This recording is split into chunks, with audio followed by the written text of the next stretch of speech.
Buenos días, yo soy el director asociado del proyecto ECO en México y la sesión de hoy va a enfocar en la distribución y el reglamento para distribuir la vacuna. Y vamos a tener a la doctora Amanda Cohn, Aisha Khan y Loretta Christensen. Y vamos a recibir actualizaciones el día de hoy sobre las recomendaciones para las vacunas, los que se detienen para recibir la vacuna y también cómo se está administrando la vacuna para los servicios de americanos nativos. Antes de iniciar, queremos recordar a todos que tenemos los servicios de interpretación disponible en inglés, español y francés. Entonces, si le gustaría seguir con esta conversación en español o francés, puede hacer clic en el icono de interpretación hacia abajo en la pantalla y escoger el idioma que usted prefiere. Y también pueden entregar preguntas a nuestros discursantes y se pueden traducir a inglés. Hemos casi 1,500 personas que se han registrado para la sesión del día de hoy. Y estamos agradecidos por el tiempo que han tomado de su horario ocupado para acompañarnos el día de hoy. Muchas gracias. Yo voy a estar cofacilitando la sesión del día de hoy con el fundador y director del proyecto ECO, el médico Sanjeev Arora. Sanjeev. Gracias, Matt, y gracias a todos que han tomado su tiempo valoroso para estar parte de esta serie de conversaciones globales. Y el propósito es para que las personas alrededor del mundo estén pendientes de la información más reciente sobre el COVID-19. Y claro, la sesión del día de hoy va a enfocar principalmente en los Estados Unidos, pero esperamos que hay muchas lecciones que están por venir para todos ustedes por todo el mundo. Y quiero agradecer a todos por acompañarnos y también los discursantes por aceptar esta invitación para estar aquí en esta sesión. A usted, Matt. Y antes de empezar, tenemos unas cosas que repasar. La sesión del día de hoy va a estar grabado y también las diapositivas de las presentaciones y también el video. Y puede tener acceso a cada una de nuestras series por la página de internet. Y por favor espera hasta 48 horas antes de verlo en el sitio de internet. Y también todos nuestros participantes van a estar de un modo donde solo se pueden escuchar en esta sesión. Y si tenemos tiempo para una consideración, entonces por favor ponen sus preguntas en la caja de Q y A en la pantalla. Y si puede notar, cuando uno pone su pregunta, va a desaparecer de la caja de Q y A. Y eso es porque las preguntas están pasando a otro documento en vivo para que se presenten los discursantes. Entonces, hay que seguir con las preguntas. Y sí vamos a pedir que uno se detiene y no conteste las preguntas de otros. Y si pueden estar pendiente en la caja de chat porque van a ver muchos recursos que se pueden conseguir del bibliotecario digital. Y también enlaces para cosas como una encuesta que vamos a pedir que usted llene después de la sesión para conseguir su crédito de CEU y CME. Entonces, puede ser una introducción breve de nuestros discursantes también, empezando con la doctora Amanda Cohn.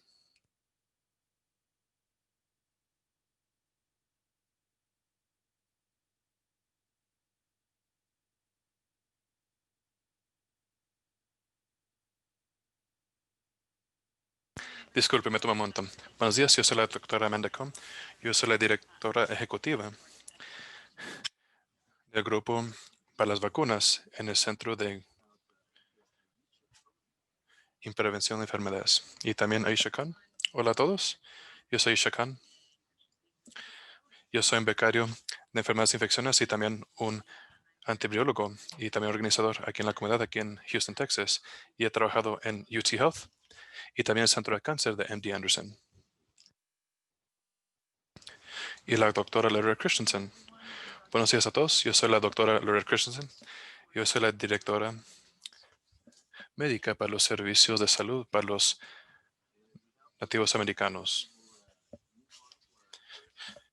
Y vamos a seguir adelante con nuestro primer tema el día de hoy, presentado por la doctora Amanda Cohn, quien ella es el CMO para el Centro Nacional para las Vacunas y Enfermedades Respiratorias. Es la secretaria ejecutiva del Comité de Consejo para las Reglas de Inmunización y antes sirvió como la directora adjunta de los servicios de inmunización. La doctora Cohn llegó al CDC en 2004 como un oficial de inteligencia sobre epidemias y se unió para prevenir enfermedades en 2016. Y ahí enfoque en la prevención y el control de la enfermedad meningocócico de manera doméstica e internacional. Ella está certificada y acreditada en pediátrica y también becario de la Academia Americana de Pediátrica. Consiguió su certificado de medicina de la Universidad de Emory y cumplió con su residencia pediátrica en el Centro Médico de Boston, en Boston, Massachusetts. Y gracias, doctora Cohn. Vamos a pasar a usted.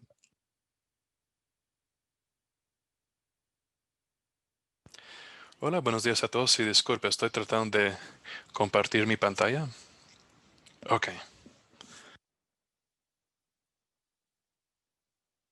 muy bien, todos pueden ver mi pantalla. Ok, buenos días y muchas gracias por tenerme aquí el día de hoy. Estoy agradecida para compartir con ustedes dónde estamos en cuanto a la implementación de la vacuna y también algunas cosas que han surgido en cuanto a pautas. Una de las cosas claves que quiero enfatizar es que las pautas clínicas sobre cómo administrar la vacuna de COVID se hizo con información limitada. Entonces, no dimos tantas cosas para limitar las vacunas en cuanto al tiempo entre las vacunas, la administración. Entonces, no queremos poner barreras para recibir esta vacuna. Ahora, aquí están los principios para administrar la vacuna. Tiene que ser equitativa y eficiente cuando se administra para que se pueda poner las vacunas en los brazos lo antes posible, pero también asegurar que hay flexibilidad. Entonces, dentro de las patas nacionales, las jurisdicciones estatales y locales, ellos deben tener la flexibilidad de administrar la vacuna dependiendo de la epidemiología y lo que se requiere. Entonces, empezamos con las vacunas, con la administración atrás en diciembre. Y esta información es actual desde el día de ayer, el 8 de enero. Y uno puede ver que hemos administrado 6.6 millones de dosis. Han recibido su primera dosis de la vacuna de COVID. Sin embargo, también se nota, ya se han administrado 22 millones de dosis. Y seguro todos han escuchado por las noticias que hay mucha preocupación sobre por qué hay tantas dosis que no se han administrado en los brazos. Y voy a hablar a un nivel alto sobre algunos de esos problemas. Primero, no anticipamos que iba a tomar a jurisdicciones varias semanas para aumentar la distribución que pueden ofrecer. Hay mucha información limitada sobre estas vacunas que esté disponible a ellos antes de que fue autorizado. Entonces, esto es algo muy difícil en cuanto a la comprensión y en cuanto a cómo administrarlo, cómo guardarlo para que no se pierda. Y hay muchos planes en diciembre y también están tratando de implementar este programa bajo uno de las más grandes epidemias. Y cuando vemos los dosis durante los días festivos, sí limitó la cantidad de personas que no recibió. Entonces, sí espero que la cantidad de dosis que se va a administrar va a aumentar, ya que pasan los días festivos. Y esta información sí está atrasada por unos días. Estos son los reportes de los que han sido vacunados y normalmente toma de 2 a 3 días para que se pueda actualizar todas las dosis que se han administrado. Pero aún si se hace mejor que se hizo en las primeras semanas, sí hay que hacer más. Y especialmente lo que se requiere, especialmente en los grupos de minoridades, que son una gran cantidad de la fuerza laboral en la atención médica. Eso está muy bajo y eso es algo que nos preocupa en cuanto a los que se detienen para recibir la vacuna y los individuos que no quieren recibir esta vacuna. Entonces, tenemos que aumentar la cantidad de dosis que se administran sin pasar a nadie. Entonces, tenemos que regresar y educar y participar y abordar las preocupaciones que las personas tienen con la vacuna del COVID-19 para que puedan comprender y así pueden tener ese poder para tomar la decisión de si desean recibir la vacuna. Y ese diapositivo son los diferentes grupos y estos grupos fueron recomendados basándose sobre los dosis que iban a estar disponibles. Entonces, empezamos con las personas de atención médica en la línea frontera. Y eso fue el grupo 1A. Recomendamos que se administre la vacuna con ellos primero, con los dosis. Y también otros individuos en estos grupos. Y en diciembre tuvimos más dosis de lo que esperaba. Pero en particular con las personas de atención médica ha sido muy bajo y muy diferente, pero muy bajo. Pero tenemos esta dosis adicional y como muchos conocen, en la etapa 1B, muchos ya han pasado eso. Y eso es bueno, porque incluye otros trabajadores de atención médica, los bomberos, policía, personas que no tienen la habilidad de controlar cómo son sus interacciones con el público y tienen que seguir con su trabajo ahora. Y también los que son 75 años de edad y más. Todo eso en total viene siendo más de 40 millones de personas y esperamos tener las dosis para vacunar a la etapa 1A y 1B en enero. Pero aunque no se está una demanda muy grande, estamos animando a las jurisdicciones que cuando tienen demanda, que pueden extender esto a las personas de 65 años de edad y más. Y también a las personas con peligros altos, con enfermedades médicas y otras personas que son esenciales, porque son una gran cantidad de personas. Entonces, nos gustaría que estas jurisdicciones agreguen a estos grupos de 65 a 74 años de edad. Y no queremos que las personas de 65 años de edad y más no pueden conseguir una cita debido a que tantas personas que están pidiendo en estos dos grupos. Entonces, estamos tratando de ver cómo podemos tener suficientes vacunas para las personas.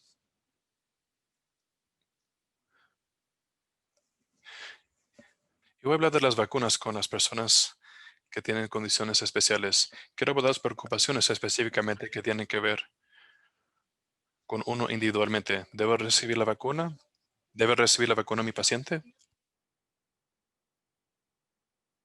Y para ser franco, hay información muy limitada para ciertas enfermedades, pero tenemos dos ensayos clínicos que fueron muy grandes y matricularon a una gran cantidad de personas que tenían enfermedades.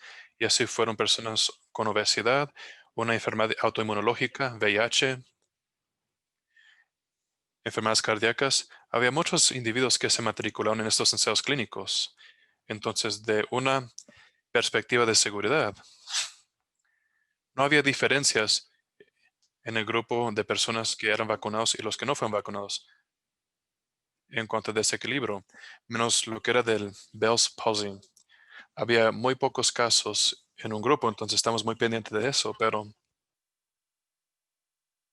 no tenemos suficiente información para decir, esta persona con esta enfermedad subyacente, hay que tomar una precaución adicional o puede tener una contraindicación. Pero aún ahora, el beneficio de la vacuna es tan alto y no tenemos información sobre riesgos potenciales. Entonces, recomendamos que las vacunas se administren a las personas con casi cualquier enfermedad subyacente. Entonces, con que uno no tiene ni una contraindicación específicamente de esta vacuna, que vamos a repasar un minuto, sí recomendamos que una persona con enfermedades subyacentes reciba la vacuna. Esto es muy importante porque las enfermedades subyacentes puede provocar que una persona tiene un peligro hasta más grave cuando reciben COVID-19. Entonces, deseamos que reciban esta vacuna. Y voy a empezar a enfocar en las personas que son inmunocomprometidos. Estos individuos quizás tienen un aumento en el riesgo para contraer COVID-19 y no tenemos información disponible para establecer la eficacia y seguridad en esta población de personas específicas que tienen enfermedades que son inmunocomprometidos. Como mencioné, sí, matriculó a personas que tenían VIH.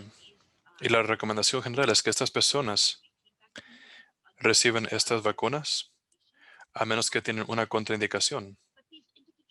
Pero estos individuos deben recibir información sobre el perfil de seguridad para la vacuna, porque lo que nos preocupa es que hay una respuesta inmunológica que es reducido. Esas personas tienen que seguir con todas las pautas para protegerse del COVID-19. Y también hemos recibido muchas preguntas sobre las mujeres embarazadas. Sabemos que hay una posibilidad de tener una enfermedad grave para los que están embarazados y también hay peligros para cosas que pueden pasar mal durante su embarazo. Por ejemplo, quizás pueden tener su bebé de antemano. Hay muy poca información sobre esto, pero sí sabemos que hay un peligro de enfermedades. Y sí tenemos poca información de animales en cuanto a la efectividad de la vacuna durante un embarazo, pero estamos dando seguimiento a miles de mujeres que han recibido la vacuna para ver cómo son los resultados y cómo está la seguridad y eficacia durante su embarazo. Entonces, recomendamos que si una mujer si está embarazada, que recibe, si está embarazada, que recibe esta vacuna, pero realmente es una decisión personal y es algo que debe considerar con su familia, con su doctora, y hay que pensar cuáles son los riesgos y los beneficios. Y hay que considerar cosas cuando recibe la vacuna. ¿Cuál es el nivel de transmisión dentro de la comunidad de COVID-19? Y también su peligro de contraer COVID-19, dependiendo de su oficio y actividades, los peligros de COVID-19 a ella y los riesgos al feto. Y hay también los otros factores. Y brevemente voy a repasar las contraindicaciones y los problemas de anafilaxis. Entonces, la información para las vacunas de Pfizer y Moderna tiene una contraindicación, una reacción alérgica grave, anafilaxis. Algunos lo pueden tener cualquier parte de esta vacuna. Y cuando hablamos de estos productos, el tratamiento médico que es apropiado, que se utiliza para abordar las reacciones alérgicas, debe estar disponible de inmediato, por si acaso hay un evento agudo. Sí se ha reportado anafilaxis y disculpe que esto no fue actualizado, pero por lo pronto hemos visto como 29 casos en los Estados Unidos. Y eso está en el contexto con una administración de 29 millones de dosis que se ha administrado. Entonces se ha reportado como un caso por cada 100,000.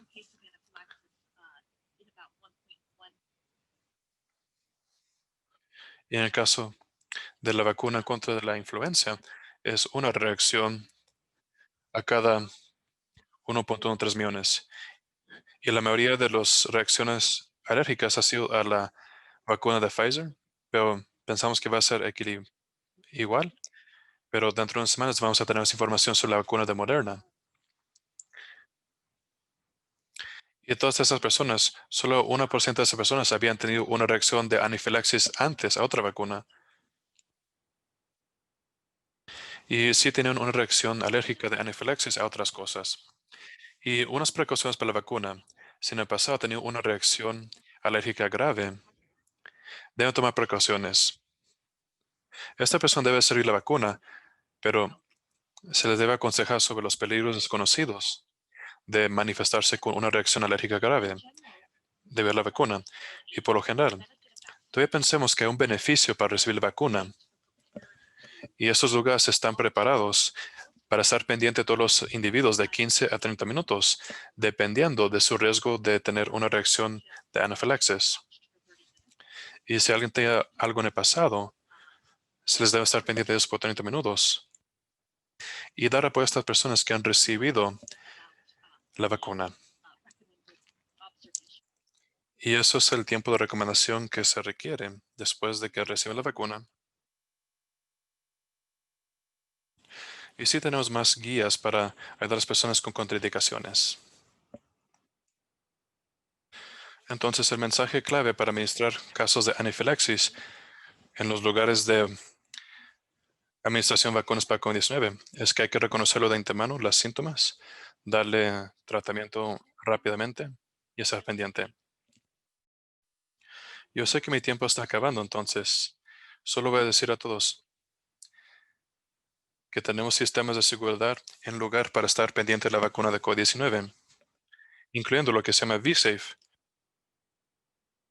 donde tenemos centenares de miles de personas que están matriculadas. Y eso es para estar pendiente de su salud, donde se anima a las personas que reportan si tienen cualquier efecto negativo, si tienen algún evento que es negativo. Necesitamos el apoyo de todos ustedes. Voy a dar a los individuos para matricularse por VSafe, sistema para reportar los síntomas y comunicar con todos sus compañeros y sus pacientes sobre la seguridad de la vacuna. Y eso es un tiempo histórico emocionante, pero el trabajo, todavía mucho que nos queda. Hemos visto desafíos imprevistos. Bueno, desafíos como hay demanda para la vacuna y esto resultó ser algo más difícil de lo que esperamos. Y estamos tratando de buscar soluciones para superar estos obstáculos. Y las vacunas son una herramienta importante, pero de nuevo, hay que seguir lavando las manos, llevar puestas las mascarillas y mantener ese distanciamiento social. Y estamos bajando ese requisito de los que tienen que estar bajo cuarentena, pero estamos en un lugar crítico y queremos que todos sigan participando en su comunidad y siguen apoyando a los individuos que tomen la decisión de recibir la vacuna. Y tenemos muchos recursos disponibles en el sitio de internet de CDC. Y eso fue todo. Gracias. Muy bien, muchas gracias, doctora Kohn. Eso fue un resumen excelente. Y estamos recibiendo muchas preguntas. Entonces, con sus antecedentes pediátricas, quiero empezar con una pregunta pediátrica. Mark Goodwin está pensando de su hijo de 9 años que va a ir al campamento de Danterverno. ¿Cuándo van a estar disponibles las vacunas pediátricas? Y alguien más tuvo una misma pregunta. Sí, yo también personalmente anhelo eso para que mis hijos puedan ir al campamento durante verano. Por lo pronto, la vacuna para Pfizer se recomienda a la edad más bajo de 16. Entonces, quiero asegurar que mis hijos de mi edad pueden ir al colegio. Y esas dos compañías están haciendo estudios con edades más bajos de manera rápida. Y pienso que en los meses que están por venir, como en marzo, estoy pensando que eso va a ser cuando vas a tener más información, pero no se va a bajar hasta la edad de los bebés, claro. Quizás lo bajan a la edad de 12 y luego quizás 5 o 6. Espero que tenemos eso antes, esa información antes del verano, pero estoy segura que va a bajar a una edad más bajo, pero no estoy seguro hasta qué edad. Ok, sí, vamos a estar pendientes. La próxima pregunta es de Luis. Y esta es una pregunta de enfermería. ¿La vacuna es efectiva si solo recibe un dosis? Y la razón es porque él trabaja en un departamento de enfermería y a muchos de los enfermeros se les despida antes de recibir la segunda vacuna. Sí, es algo que estamos actualizando en nuestras pautas clínicas.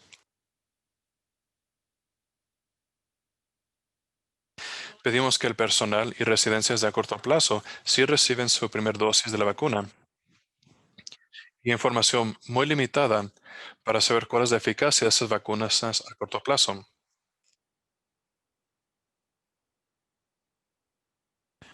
Y dependiendo de cómo se estudia la vacuna, con la primera dosis es de 50% de efectividad hasta 70%. Y eso viene siendo semanas después de la primera vacuna. Entonces, definitivamente es mejor recibir por lo menos un dosis en vez de ni un dosis. Pero por lo pronto, es muy importante que esos individuos reciban también la segunda dosis.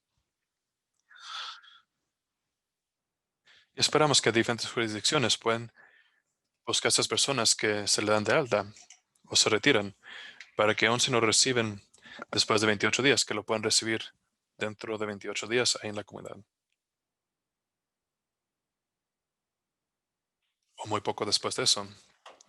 Y usted compartió un diapositivo. ¿Cuántas vacunas se han administrado? Y tenemos una pregunta de Erica Garner.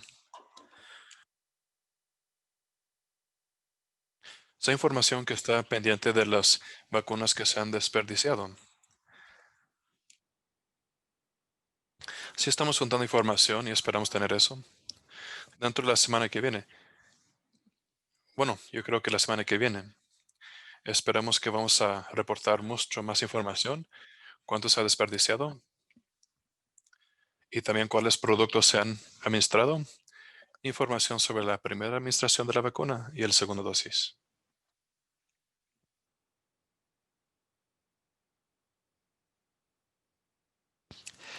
Y hemos hecho mucho para preparar para compartir esa información y queremos asegurar que sea información precisa.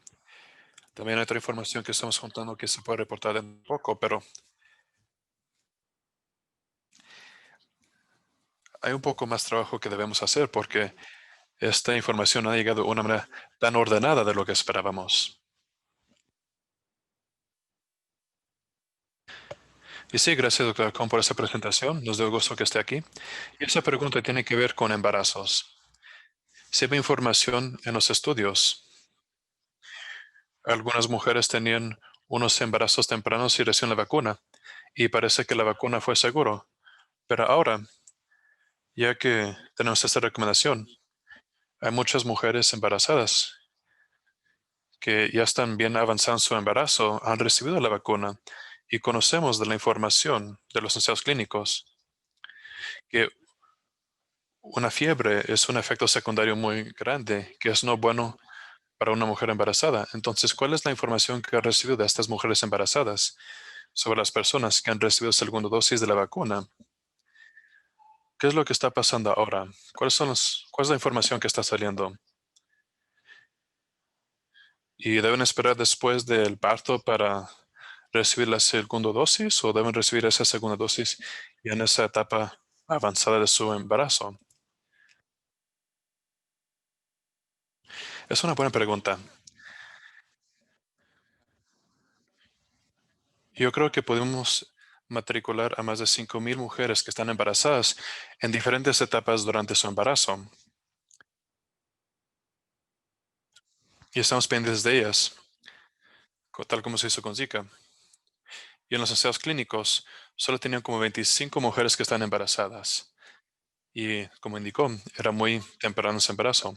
Entonces, todavía no tenemos suficiente información sobre el segundo dosis con mujeres embarazadas. Entonces, realmente, menos del ensayo clínico, lo que sí sabemos es que sí había un aumento de la posibilidad de tener un fiebre después de segunda dosis. Entonces, es algo que se espera. Pero lo bueno es que los fiebres fueron muy bajos o no duraron por mucho tiempo.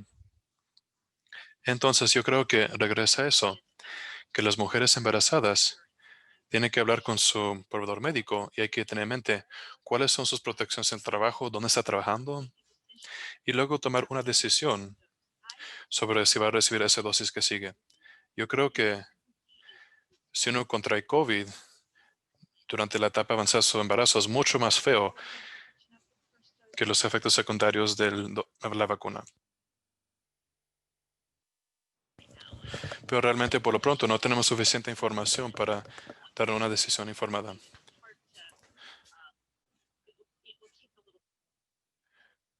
Pero claro, sí, va tiempo para que las mujeres pueden recibir información sobre las mujeres que han recibido la vacuna durante esa etapa avanzada de su embarazo. En muchos hospitales, incluyendo los nuestros, los proveedores médicos, uno tiene que recibir la vacuna contra influenza. Uno no puede decir no voy a recibir la vacuna contra influenza. Disculpe, no lo quiero. Pero sabemos que con COVID-19, casi 50% de las enfermeras y los doctores están diciendo no recibir esta vacuna. Y claro, un doctor o una enfermera que recibe COVID-19 corre un peligro al estar con los pacientes. ¿Y por qué es diferente el COVID-19 de la influenza. Por ejemplo, es una emergencia de salud pública. Entonces, ¿por qué? Básicamente, ¿por qué no está obligando a todos para recibir la vacuna de COVID-19 para el bienestar público?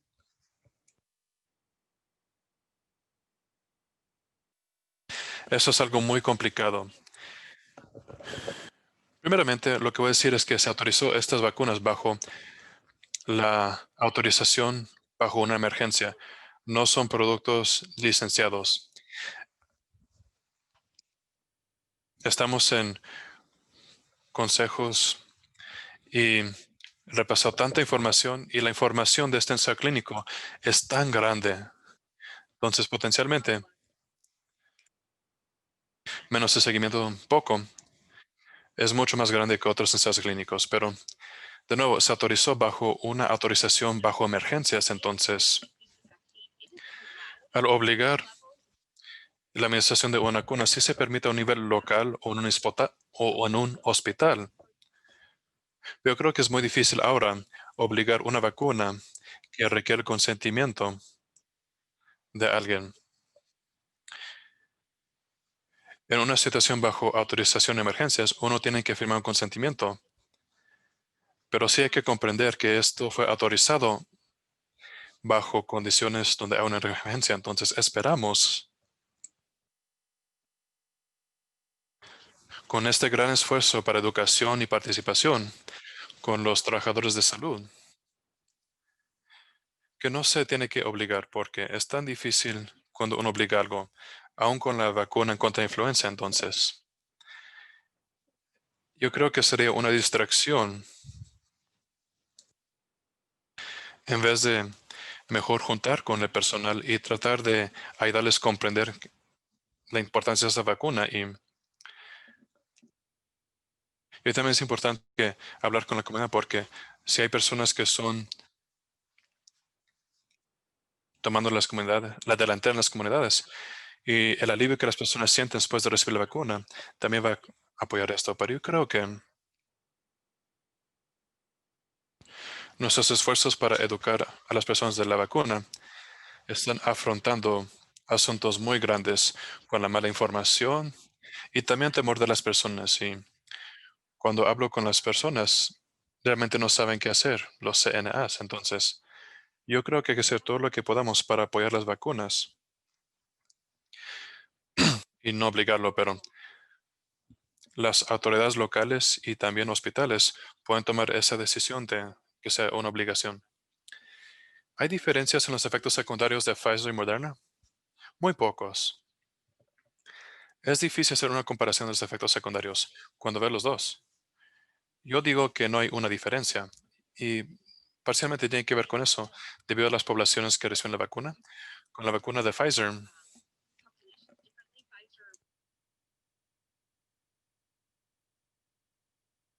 y se dice de manera diferente. Con Pfizer siempre fue un grupo mundial y con Moderna fue un grupo de los Estados Unidos. Y la manera que miden los efectos secundarios fue diferente. Pero uno puede discutir que si una diferencia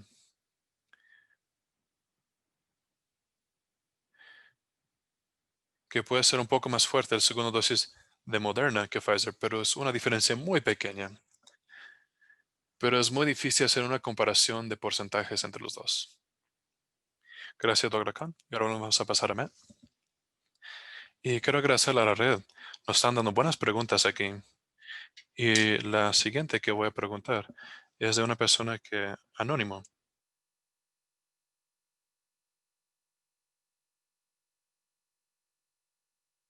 Y después de tener COVID, ¿cuánto tiempo tiene que esperar una persona después de COVID? Bueno, bajo nuestras patas no tiene que esperar cierta cantidad de tiempo. Uno puede conseguir la vacuna después de cualquier momento, al menos que uno ha tenido los anticuerpos monoclonales.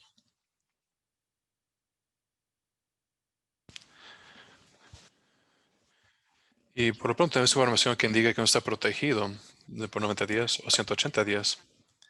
Y por lo pronto, recomendamos que uno espera para la vacuna para que alguien más lo pueda recibir que no ha tenido COVID. Entonces, también estamos enfocando diferentes reportes de personas que han tenido COVID, pese que reacciona más al primer dosis en comparación con personas que no han tenido COVID antes. Pero es algo en su infancia. Estamos desarrollando, analizando eso. Y bueno, sí hay efectos secundarios, pero no son graves. Entonces estamos enfocando en eso. Y si eso es algo que resulte, quizás cambiamos nuestras pautas para COVID, pero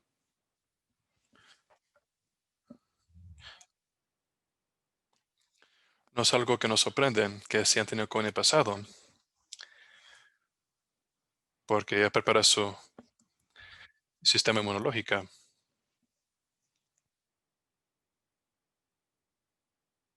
Entonces espero que podamos tener más información sobre eso. Y también usted habló sobre los anticuerpos. Y algunas personas están hablando de eso. Si uno ha recibido una infusión de anticuerpos, hay que esperar. Sí, por lo pronto, uno no debe recibir la vacuna por 90 días. Y eso también es algo que estamos trabajando mucho con FDA, pero parece que se puede hacer más corto ese tiempo. Pero si uno ha recibido anticuerpos en el pasado, durante los 30 días pasados, uno puede suponer que está protegido y no creo que sea necesario recibir la vacuna en ese momento.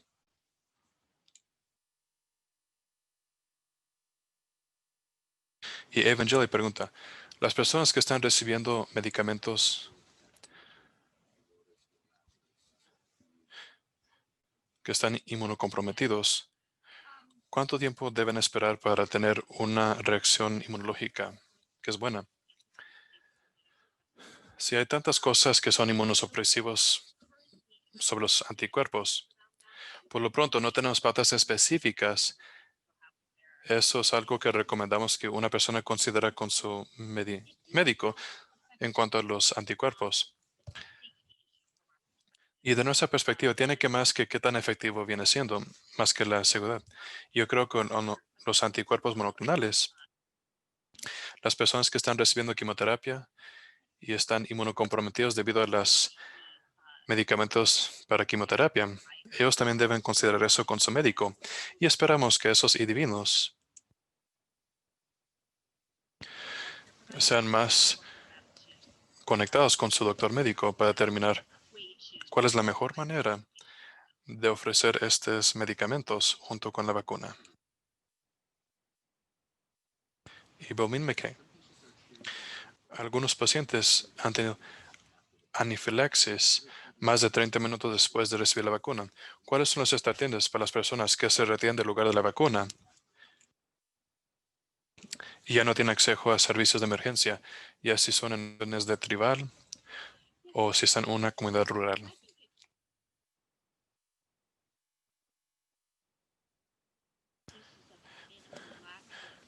No me acuerdo que si hay cualquier caso de anifilaxis que fue más tarde, crees, había uno o dos casos, pero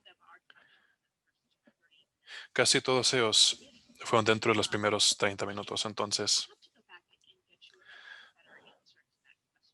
necesito investigar más y conseguir una mejor respuesta a esa pregunta porque estamos tratando de asegurar que todos los lugares que están administrando la vacuna sí tienen tratamiento y disponible como los EpiPens y esa habilidad de abordar anifilaxis y llamar los servicios de emergencia rápidamente. Pero, claro, si cualquier persona tiene anifilaxis,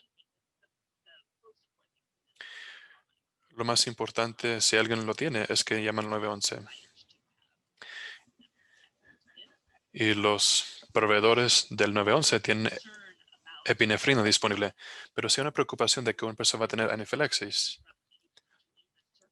y está muy lejos de cualquier servicio de emergencia, mi recomendación personal es que hay que estar pendiente de ese individuo por más tiempo. Y lo bueno es que parece que es algo que es muy común. Ok, ahora lo voy a pasar a Sanjeev. Menachi Patel de Ohio tiene esta pregunta.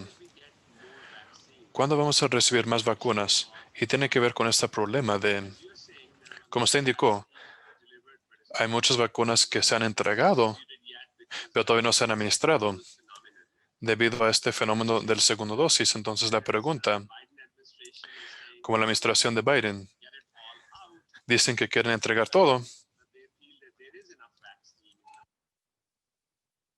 pero hay preocupaciones de que no hay suficiente vacunas para la administración del segundo dosis. Entonces también algunos que están diciendo, ¿por qué no se da a todos nomás una dosis para el beneficio de la salud pública?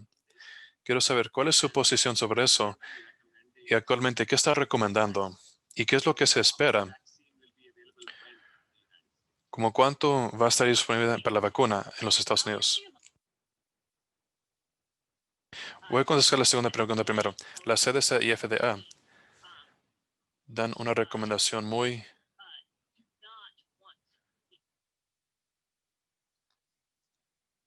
corrección, que no se debe dar fuera de la administración de EUA.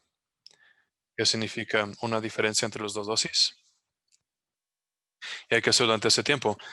Y al dar dosis completo, también he escuchado de personas que administran la mitad de dosis porque no tenemos información para apoyar a cualquiera de esas estrategias de administrarlo. Entonces, no recomendamos cualquiera de esas cosas. Ahora, es una pregunta diferente sobre los 50% de los dosis que se están guardando. ¿Cuántos van a distribuir? Porque más adelante sabemos cuántas dosis vamos a recibir. Siempre fue la intención que después de 4 semanas tendríamos una mejor idea y saber cuántas provisiones iban de venir de los que lo están fabricando. Y yo creo que ya lo tenemos, entonces parece que la respuesta correcta tiene que ver con que hay suficiente dosis por si acaso no se puede entregar dosis por la persona que nos fabrica. Tenemos uno ya guardado. Pero yo creo por lo menos mantener un dosis de respaldo es algo importante. Pero también hay que comprender que ya estamos a punto de administrar la segunda dosis. Entonces, ya cuando ponemos la segunda dosis, quizás parece que básicamente 50% no tiene que ver mucho con los dosis, como 5 millones de dosis o 6 dosis. Entonces, no estamos deteniendo 5 o 6 millones de dosis a la semana, como dice, porque también estamos mandando afuera el segundo dosis. Entonces, yo creo nomás es algo que las personas necesitan tener en mente, porque necesitamos aumentar la cantidad de vacunas que se administran. Y espero que en las semanas que vienen muchas cosas que van a salir, donde no solamente vamos a asegurar que se pone lo más posible en las personas, en sus brazos, y también mantener esa igualdad en la salud. Y sí podemos poner las vacunas en los brazos de las personas, pero no lo vamos a poner en las personas más vulnerables. Y también personas que no confían en el gobierno. Entonces, tenemos que trabajar en esas cosas. Y estamos trabajando en unas estrategias. Y yo creo que en las semanas que vienen va a escuchar más sobre eso. Yo sé que estoy diciendo eso para muchas cosas, pero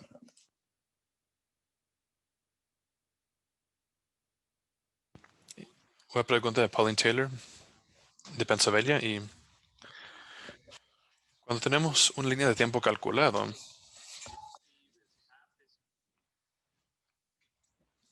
como cuándo va a tener un doctor esta vacuna en su consultorio, porque hay personas que están diciendo, si hay personas que ya recibieron su primera dosis, pero movieron a otro lugar, ¿cómo pueden recibir segunda dosis?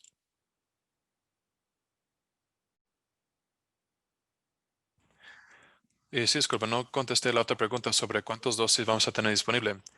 Pensemos que si tenemos una provisión confiable de 4 millones de dosis, más o menos, es entre 3 a 5 para cada de las vacunas.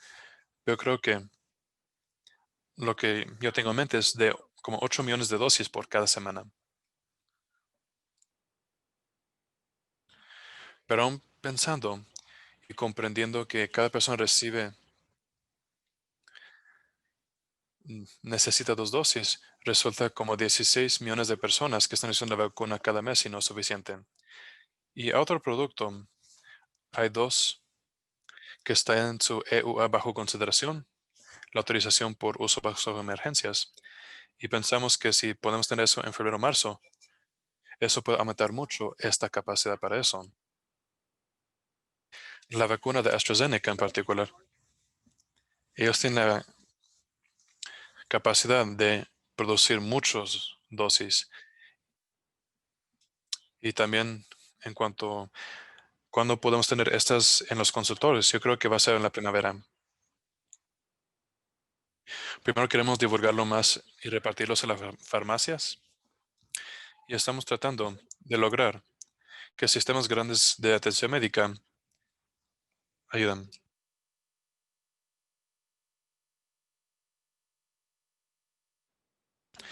Hay mucha información que está actualizando con esos productos. En cuanto a los otros productos, son más flexibles en cuanto a la manera que se puede transportar y guardar. Y sea consultorios pequeños que no pueden vacunar hasta más de 100 individuos. Es difícil para estos porque tienen que asegurar que pueden administrar como 100 dosis. Yo creo que otras maneras que podemos buscar para administrar los dosis en los brazos de las personas. Entonces, yo creo que cuando ya tenemos saturado por completo a esos lugares de administración, yo creo que eso va a ser el paso que sigue. Y cuando usted sigue hablando de las vacunas que están por venir, cuando vemos la información, como hay números tan grandes para cada uno de esos ensayos clínicos, que son menos efectivos de la vacuna de mRNA. Y quizás eso puede afectar al sistema si las personas piensan que quizás no van a recibir la vacuna más efectiva. Entonces, ¿cómo abordamos esa información? Sí, esas son vacunas que solo de una dosis, que es un beneficio, pero lo que sí sabemos es que, por ejemplo, la vacuna de mRNA sobrepasó lo que esperábamos y es increíble, pero quizás esperamos que los otros no sean de esa manera y quizás solo sean efectivos hasta cierto por ciento. Y una estrategia que estamos enfocando y saber cómo se puede prevenir la mayor cantidad de enfermedades, reducir la transmisión, es de las personas más jóvenes y más saludables. Esas vacunas de un dosis de 70%, por ejemplo, los que van a colegio, pero las personas de mayor edad que reciben la vacuna de 2 series. Yo estoy diciendo que es una opción que tenemos, que no es algo que se va a suceder, pero yo creo que el comité del consejo están utilizando esta infraestructura cuando están haciendo estas recomendaciones y es un desafío muy grande y esperamos que podamos mantener una conversación muy grande sobre la eficacia y igualdad. Y sí, gracias, doctora Kohn, por compartir esta información y gracias a todos por sus preguntas. Y sí, tenemos más tiempo más tarde para más consideración y tenemos tiempo para más preguntas.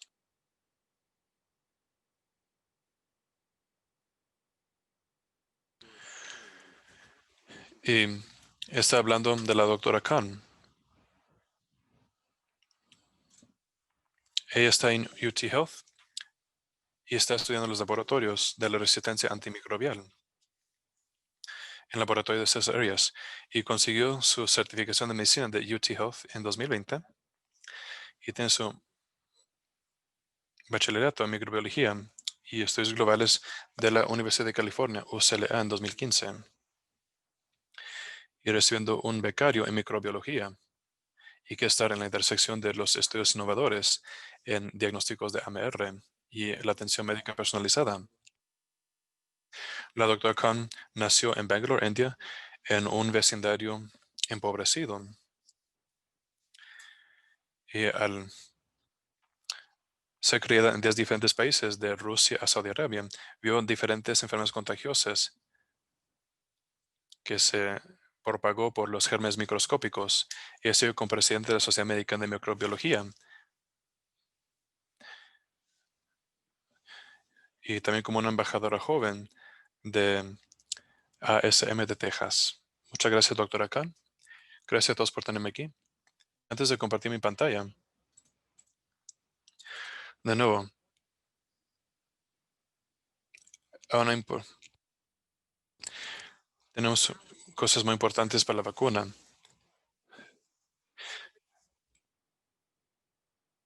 y estamos viendo que hay un regreso de otras enfermedades que antes habíamos quitado. Y en cuanto a la comunidad médica, hemos tratado de hacer mucho más para mejorar esto.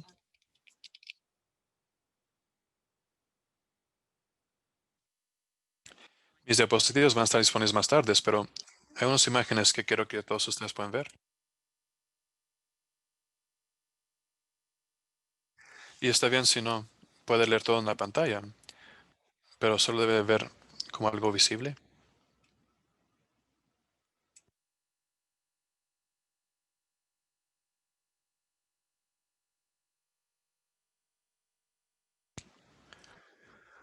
Ahí está, y cuando tenemos que hablar en cuanto a la salud pública y cómo ha cambiado durante el siglo pasado, estamos hablando principalmente de cuáles son las cosas que han causado muerte en el pasado y por qué ha cambiado dramáticamente. Y cuando vemos en el siglo 1900, y eso es algo muy consistente en la parte del siglo XIX y XX, que las enfermedades contagiosas fueron la causa principal de muertes y también otras enfermedades cardíacas, cáncer, y fue mucho más bajo. Y ahora, cuando llegamos al años 2000, esto ha cambiado mucho. Es la parte verde de aquí que podemos ver de enfermedades contagiosas y ahora fue sobrepasado por las enfermedades cardiovasculares, accidentes cerebrovasculares y cáncer y así por el estilo. Y la razón por eso es importante. Entonces, básicamente, la innovación que hemos visto y por qué tuvimos este cambio tan grande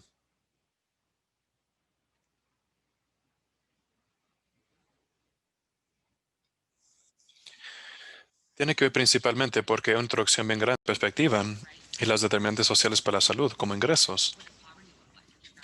¿Y cómo está la pobreza? Podemos ver aquí geográficamente. Es básicamente parecido a lo que vimos antes. Cuando vemos a los que no tienen seguro médico y los que sí lo tienen, también es una distribución geográfica muy parecida. La porción de personas que no tienen educación, sino una certificación de la preparatoria. Yo creo que es algo que podemos ver. Y no es algo geográfica, podemos ver también aquí actualmente. Hay otras maneras de violencia que están apoyadas por el Estado. Podemos ver estas tasas de concentración o las instalaciones donde detienen a los inmigrantes. Y podemos ver cómo se parece a lo de COVID. Entonces, de nuevo, aunque podemos hablar de esto de una manera más enfocada sobre por qué las personas están más enfermos, por ejemplo, si hablamos de diabetes, claro, la distribución geográfica es algo también parecida, pero también lado a lado, si vemos, por ejemplo, los casas con ingresos bajos, que viven más de una milla de un lugar para comprar comida. Hablamos mucho de eso, de estilos de vidas. Y también hay diferentes cosas y también inseguridades con comidas. También son hogares donde esas personas no tienen un vehículo y tienen dificultades para llegar a la tienda. Entonces, tenemos que hablar de ese contexto que a veces se pierde cuando hablamos de las condiciones preexistentes. Otras cosas que pueden hacer que uno sea más susceptible a una enfermedad. Entonces, ahora voy a enseñar este mapa otra vez que demostré al inicio. Son los casos del COVID-19 por el país. Y en un lado al otro, podemos ver cómo se ve el país cuando se divide en de la proporción más grande que es étnica racial, que están concentrados en cierta región geográfica. Y cuando vemos a las comunidades que no tienen suficientes servicios o no tienen ese acceso a educación, viene siendo la problemática más grande. Podemos ver cómo el sur todavía viene siendo el sur. Y eso es algo tan importante que hay que comprender cuando hablamos de esta vacuna, porque la manera de hablar de esta pregunta o problema viene a ser algo muy tan importante. Y yo sé que a veces puede ser más fácil hablar de diferentes cosas. Por ejemplo, algunos dicen que racismo es algo que puede ser una causa de cierta enfermedad o un factor de riesgo. Y eso no es algo provechoso ni ayuda. Y el racismo es algo específico que puede ser un factor de riesgo para COVID-19. Y cuando consideramos eso, puede ser una raíz para estas causas de desigualdad. Y podemos ver cómo el COVID-19 es algo que está más esparcido en las comunidades de africanos americanos y latinoamericanos. Y es porque esas comunidades tienen más exposición a esta enfermedad. Están en vecindarios segregados, urbanos, o también afrontan y abordan y tienen que manejar otras enfermedades como diabetes y obesidad, que son manifestaciones de racismo sistemático a los que estaban expuestos al traumatismo. Y eso afecta genéticamente y afecta a uno con su salud mental y su salud física. Y también, al final, la salud en la comunidad y la salud pública. Entonces, como científicos, hablamos como es un hecho de que las mujeres africanas americanas son más, una tasa más alta de morir después de- del parto. Y eso es un hecho porque hay estudios que han indicado que los doctores blancos piensan que las personas africanas americanas son más tolerantes al dolor. Y no es algo falso que no es preciso. Y también otros estudios que han falsificado esta información que llevan a este cuento racista. Y un estudio reciente que indicó que la interacción con personas africanos americanos que son más probables de sobrevivir si son atendidos por un médico africano en vez de un médico americano. Entonces, en cuanto a ginecología, la salud maternal, no hemos considerado mucho de eso y dónde provienen estos problemas. Y si una persona conoce a un médico y también alguien que era dueño de esclavos, Mercedes desarrolló un buen tipo de reparación, reparando al fístula vesicovaginal, haciendo experimentos con mujeres africanos americanos sin utilizar anestesia, aunque está disponible.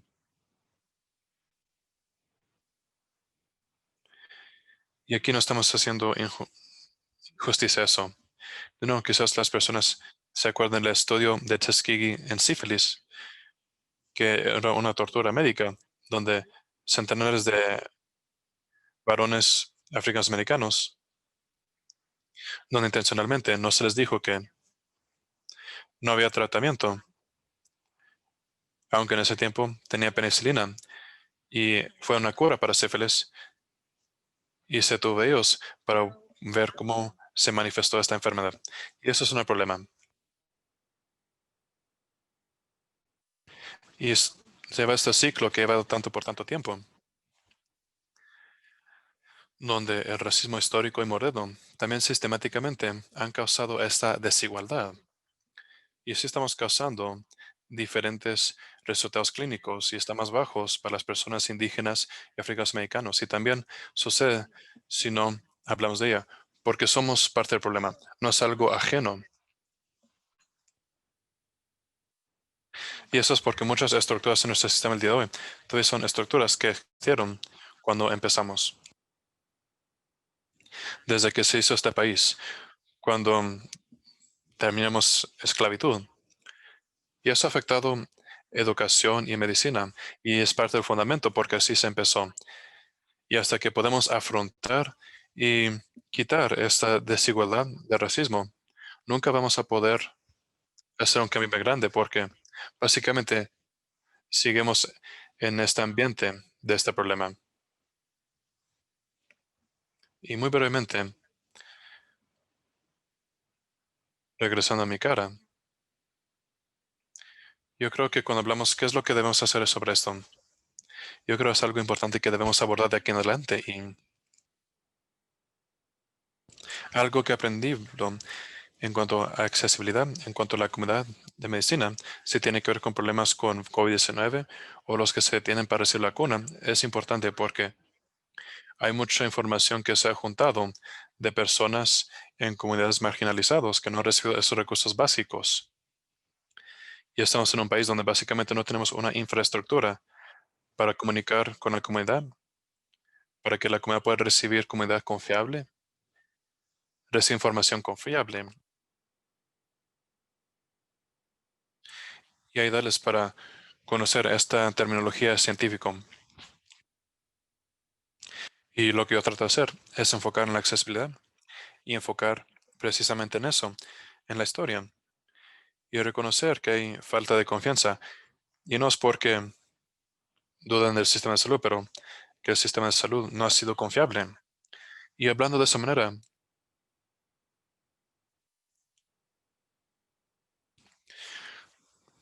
puede cambiar esta barrera de que es nosotros en contra de ellos, para que sea un dinámico donde estamos haciendo lo mejor que podamos. Yo creo que al final todo es lo que todos estamos haciendo. Y cuando enfocamos en esa parte de accesibilidad, podemos comunicar más información y abordar las preguntas. Y voy a poner mi Instagram ahí en el chat porque yo creo que es otra manera importante, algo importante que muchos los médicos pueden pensar, cómo pueden comunicar esta información y utilizar estas plataformas, porque hay muchas maneras en que pueden ser más accesibles a las personas comunes de la que no se aprovechan. Y sí, gracias por esa presentación para los que se detienen para la vacuna, recibir la vacuna.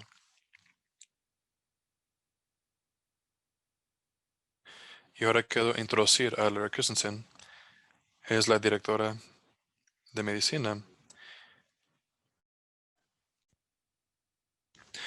y toma la delantera para el mando unificado y para también la fuerza laboral para COVID. Recibió su certificación en antropología de la Universidad de Harvard y también la Universidad de Medicina de Drexel. Hizo su residencia de cirugía general en el Centro Médico de New Jersey y un becario en traumatismo y la atención crítica. La doctora Christensen tiene un MBA de Georgian Court University y una maestría en jurisprudencia con una especialidad en la ley de atención médica y va a considerar la distribución de vacunas. Gracias, doctora Christensen. Y voy a poner los diapositivos para todos. Es un placer estar aquí esta mañana.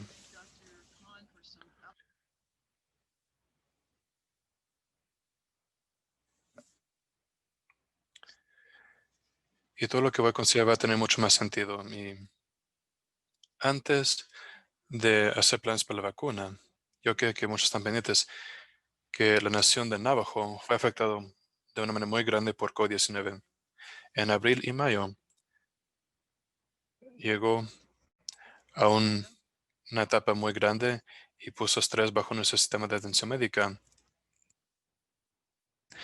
Y también había problemas, como tenemos hogares de varias generaciones, estamos en un desierto, no hay, que no tenemos agua, los servicios de agua en algunos lugares, y también que hay solo 13 mercados en 27,000 millas cuadrados. Entonces, durante nuestras planificaciones empezamos muy temprano.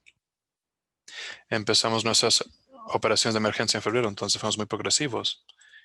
Y claro,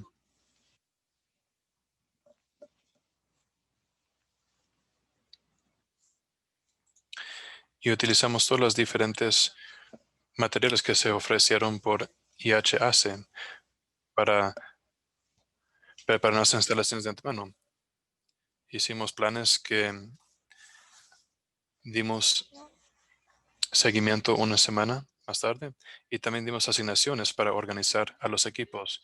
Y una razón para eso es que estamos enfocados mucho para tratar de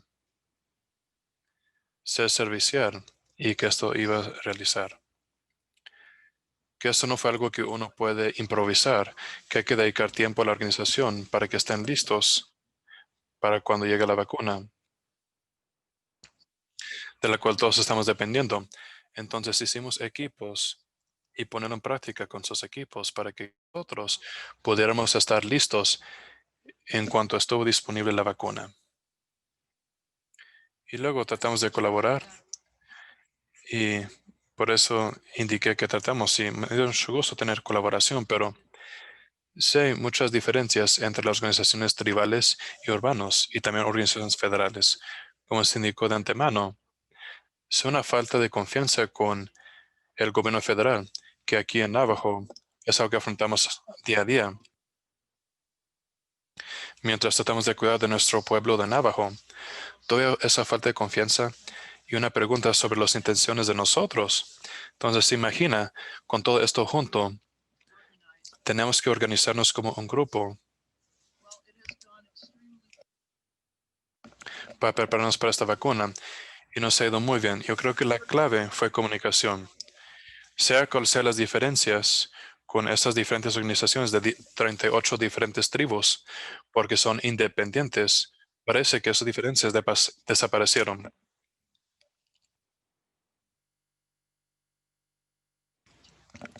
Y nos dio mucho alivio porque hicieron planes para la vacuna y respondió a nosotros cuando decimos que vamos a trabajar juntos y unidos y así preparamos para la vacuna que está por venir. Y todos han sido increíbles y han trabajado muy bien.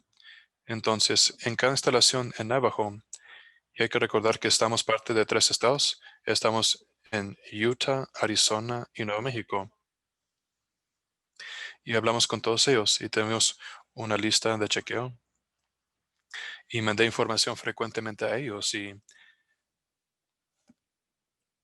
cuando tuvimos llamadas con ellos, teníamos más de 150 personas llamadas en esa llamada, que significa que hay personas que quieren recibir esta información. Ahí damos con POC para las vacunas y también un POC para la administración de información, que ayuda con la aplicación de esta tecnología informática en la área de Navajo. Y también hicimos varios subcomités en nuestras instalaciones para que podamos estar muy al día de lo que está sucediendo y no solo a un nivel local. Y como abarcamos 3 estados, también pasamos mucho tiempo en las llamadas con los estados, no sabiendo si las instalaciones no federales iban a pedir distribución por IHS o si iban a seguir con los planes del estado. Queríamos estar listos y preparados para saber qué iban a hacer los estados, para saber dónde están ubicadas las instalaciones, para que se pueda navegar por todas las personas.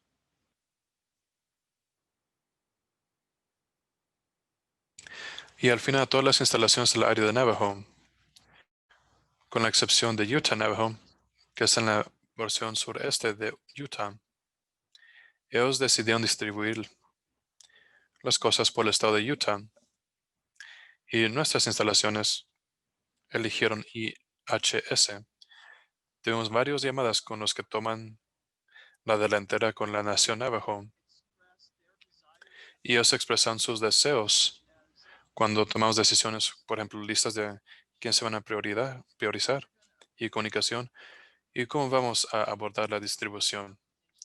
Y el presidente de la Nación Navajo ha sido muy activo y dado mucho apoyo a nuestros esfuerzos durante esta pandemia. Ha tenido muy buena comunicación y también los órdenes para la salud pública. Si terminamos nuestras pautas para el plan y teníamos una copia disponible para cualquier persona que no quería ver. Y tenemos otro plan de distribución porque, como ustedes saben, habían cambios durante ese proceso, donde el CDC al inicio indicó que lo vamos a distribuir de cierta manera. Y luego había cambios debido a la necesidad para transportar Pfizer de una manera donde está muy congelado. Entonces reorganizamos el plan de distribución, hicimos muchos planes para información pública, cuáles son los efectos secundarios, qué son, por qué debe recibirlo uno. Y conociendo que también la información fue traducida a Navajo y que la información pública fue apropiada para la cultura en nuestra área.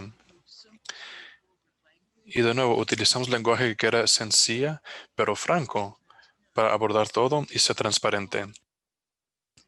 Yo creo que en el pasado, cuando teníamos una relación con el gobierno federal, lo que ha sido clave es que qué transparente hemos sido con el tiempo. Y ahora tenemos más confianza que antes, pero sí ha sido un camino muy largo y todavía no hemos terminado. Tenemos que seguir trabajando en eso para asegurar que nuestro mensaje sea apropiado, que sea apropiado para la cultura y que se reciba de la manera apropiada. Hicimos varios cambios porque, como todos conocen, había muchos cambios antes de la distribución. Lo actualizamos con el CDC 2.0.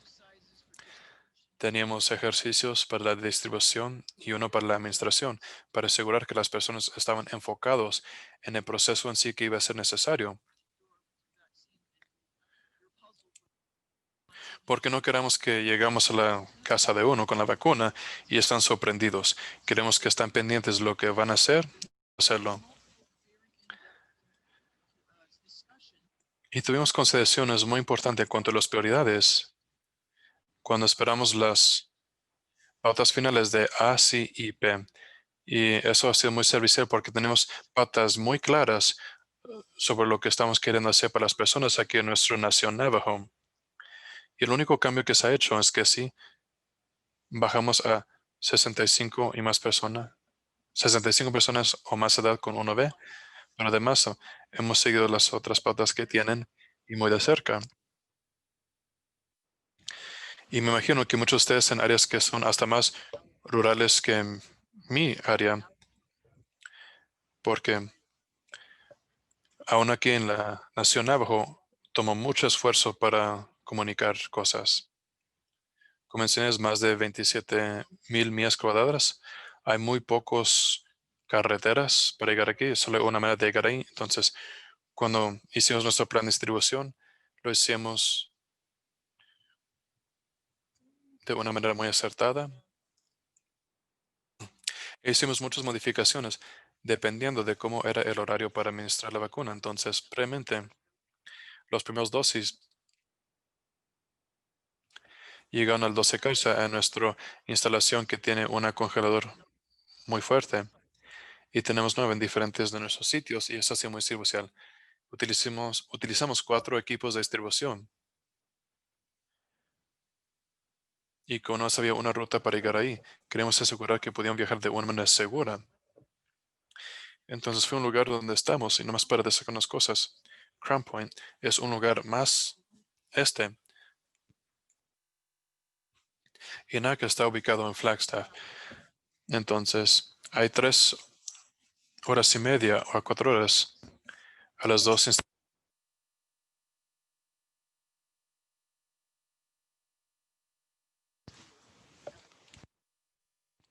Entonces son lugares muy alejados, pero se pudieron llegar de una manera segura. Pero también se pudo entregar a la parte norte del centro Navajo en Shiprock. Y también se puso en Tuvasí, que está en nuestra frontera oeste. Y también hay Utah en la parte más noroeste de nuestra nación Navajo.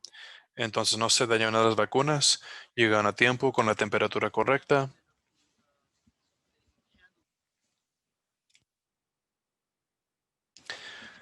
Y también tuvimos equipos de la farmacia y también personas del Centro de Operación de Emergencias comparten nuestro equipo de administración.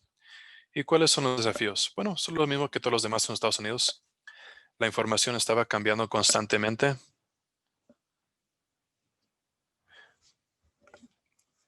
Que se puede quitar el contenedor, no se puede. Se puede administrar después de 2 días, 3 días, 4 días, luego se regresa a 2. También el CDC hizo cambios con sus pautas. Yo sé que es algo dinámico y un proceso variable. Y las prioridades con ACIP era más tarde, entonces esperamos con paciencia para eso, solo para asegurar que estamos cumpliendo con esas pautas. Y luego coordinando los grupos de una manera segura. Ahora, sí comprendemos que algunos que se vacilan para esa vacuna, pero aquí con los navajos no hemos tenido mucho de eso y eso es bueno porque hemos sufrido mucho. Hay muchos que han fallecido, la tasa de fallecimiento ha sido muy alto y en cuanto a la enfermedad, hemos estado en la etapa más fuerte. No tenemos muchas camas de cuidados intensivos, estamos dependiendo de otros centros y estamos limitados en cuántas camillas tenemos disponible. Entonces yo creo que nuestras personas quieren estar sanos, ven a la vacuna como una oportunidad de protegerse. Hemos tenido tantos órdenes públicos que han estado bajo en cuarentena, que quedan en casa. Y ellos están buscando ando que va a permitir un cambio con la situación actual.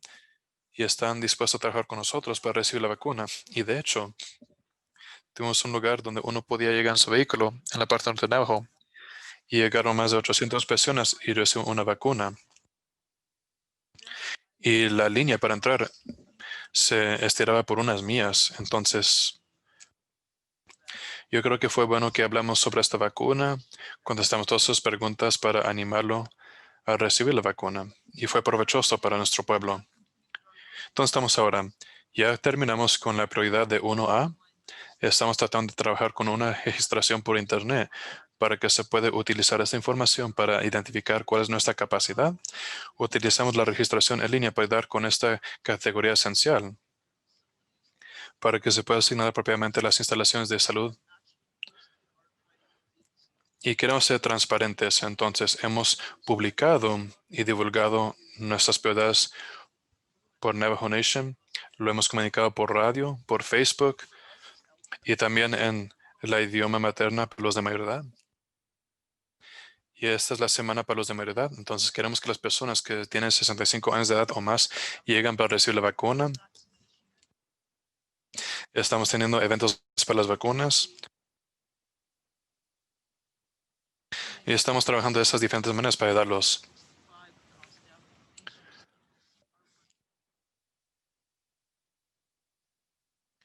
Pueden ver que nuestro grupo de 1B está muy grande y estamos tratando de abordar esto.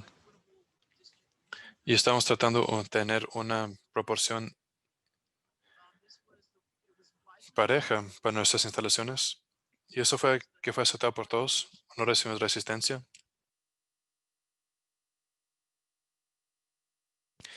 Y calculamos el porcentaje de vacunas dependiendo de la capacidad de cancelación. Entonces, enfocamos en esas prioridades y ya podemos cambiar nuestra vacuna a otra población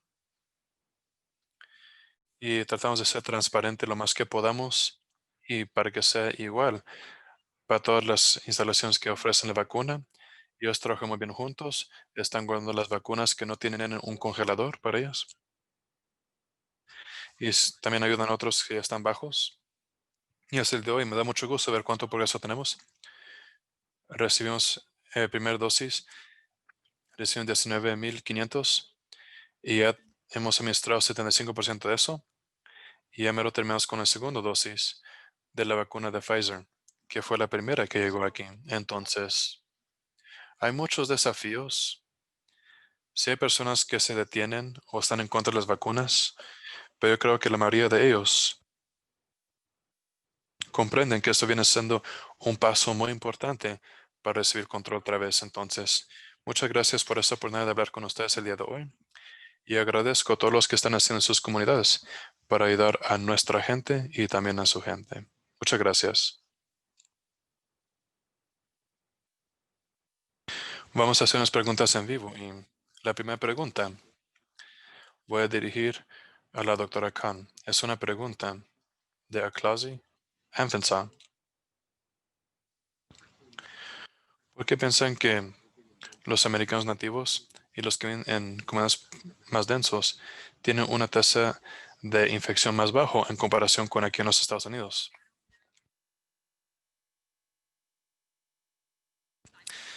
No conozco cuál es la país específica y no creo que es cierto por completo. Yo creo que tiene más que ver con la falta de información que se ha compartido, con la realidad de lo que está sucediendo con muchas de las comunidades. Yo creo que no vemos el cuadro completo, pero sí hay ejemplos en países, no solo en el continente africano, pero también en Asia, donde han tenido que afrontar la manera mucho mejor. Han podido bajar las infecciones, pero creo en ese caso, la doctora Christensen indicó, más tiene que ver con comunicación, liderazgo y coordinación. Yo creo que podemos tener esa diferencia en lo que están desarrollando y no tiene sentido porque, aunque aquí en los Estados Unidos tenemos infraestructura que posibilita esa mejor respuesta, yo creo que no resulta debido a la desigualdad. Yo creo que es un fracaso en nuestra parte, pero en otros países, aunque su GDP está más bajo y está más bajo económicamente, todavía tienen culturas que yo creo es muy importante, que están dirigidas a la comunidad y para eso es muy natural priorizar el salud y bienestar de su vecino y hacer todo lo que se puede para su comunidad. Yo vine de esa cultura y yo creo que también teniendo esa infraestructura en la comunidad y comunicándose unos con otros y compartiendo esa información, ayuda con eso. Gracias, doctor Khan. Una pregunta más y voy a ver si Médico Aurora tiene otra pregunta. Pero yo creo que esto tiene que ver más con Médico Con. Y estoy combinando varias preguntas. ¿Sabemos por cuánto tiempo va a ser efectiva la vacuna? ¿Es algo que solo tiene que recibir una vez? ¿Vamos a recibirlo cada año? Todavía no tenemos una idea. Y sí esperamos que quizás sea más como una vacuna como en contra de influenza, pero estamos haciendo esos estudios y tenemos las personas en los ensayos clínicos que originalmente ya llevan 6 meses o ya llevan 5 o 6 meses después de recibir las dos vacunas y estamos haciendo otros estudios muy grandes después de la autorización para abordar la potencial de la inmunidad. Yo creo que esa información, muchas veces como esto es algo que está cambiando muy rápido en este campo, que está moviendo al mismo momento que la pandemia, que muchos de esos estudios, por ejemplo, aunque sí sabemos que tenemos esa protección de 5 a 6 meses debido al ensayo clínico, no sabemos por cuánto tiempo dura, pero sí sabemos, por ejemplo, debido al SARS, y de nuevo es una misma familia la familia del virus como el COVID-2, que se vacuna cuando lo desarrollaron. Con esa información que tenían, sí había de una inmunidad de 1 o 2 años, entonces sí tenemos una idea cómo es un virus.